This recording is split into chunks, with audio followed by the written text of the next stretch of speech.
réussissent à se développer correctement? Est-ce qu'il y a des règles à observer, à respecter? Et puis, deuxième question que j'ai envie de vous poser aux uns aux autres, comment est-ce qu'on organise son développement? Alors tout d'abord, peut-être sur l'aspect financier, Lorraine Lemeur. Alors pour organiser efficacement le développement, le plan financier solide, il est incontournable.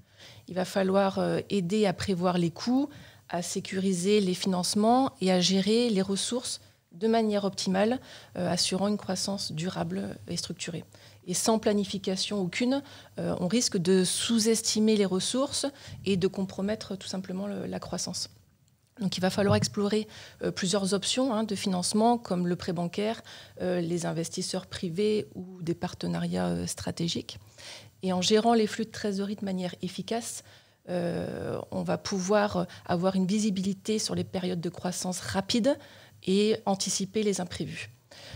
Élaborer des prévisions financières pour anticiper ces flux va préparer à la stratégie et va permettre de maintenir une croissance soutenue et surtout de saisir les opportunités sans compromettre, je pense, la stabilité financière de l'entreprise. Sylvain Bartholomeu, c'est quoi le meilleur développement pour un réseau? Alors, le meilleur développement, c'est un développement durable. C'est un développement qui limite les conflits et les contentieux. Ça, c'est vraiment important. Malheureusement, il y a des jeunes réseaux qui veulent parfois, par excès d'opportunisme, aller vite pour prendre le marché. Mais c'est une erreur stratégique parce qu'il vaut mieux 10 franchisés performants que 15 franchisés et 5 conflits ou contentieux. Ça, c'est une réalité. Donc, il y a 2 points en fait, à prendre en compte. Le premier point, c'est que la vitesse moyenne de développement d'un réseau, c'est 10 à 12 ouvertures par an. C'est ça la réalité. Donc, la franchise, c'est du temps long, c'est pas un sprint.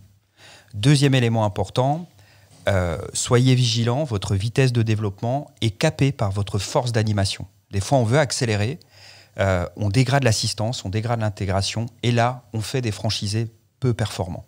Donc ça, c'est un vrai risque.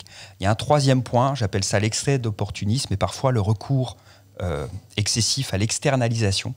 On sait que quand on externalise le développement, en fait, on perd la maîtrise du développement. Or, c'est une composante clé du métier de franchiseur. En fait, le métier de franchiseur, c'est développer, recruter des talents, et c'est ensuite les intégrer, les animer dans le temps. Donc c'est vraiment important de rester maître du jeu dans cette stratégie de développement. Lorraine parlait de lancement et de vitesse d'accélération. Il y a des phases un peu traversées du désert en franchise. Quand on lance un réseau et qu'on est un jeune franchiseur, on propose à des franchisés de nous rejoindre, mais le réseau n'existe pas. Donc en fait, vous êtes un peu face à des candidats intéressés qui ne veulent pas signer. C'est du temps long. Et puis ensuite, il y a des phases d'accélération. Il faut rester maître du jeu durablement dans ces phases en fait, de développement.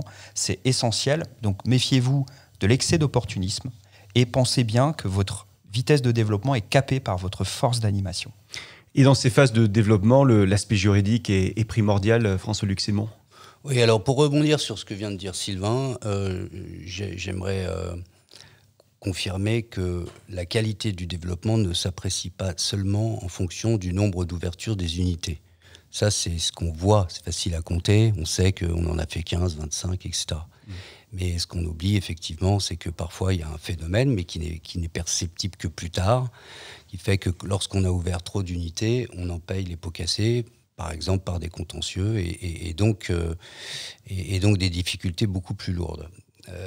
En réalité, si on veut, d'un point de vue juridique, différencier les choses, je dirais qu'il y a la phase de décollage, où là, le but du jeu, c'est de capter des franchisés parfaits, si je puis dire.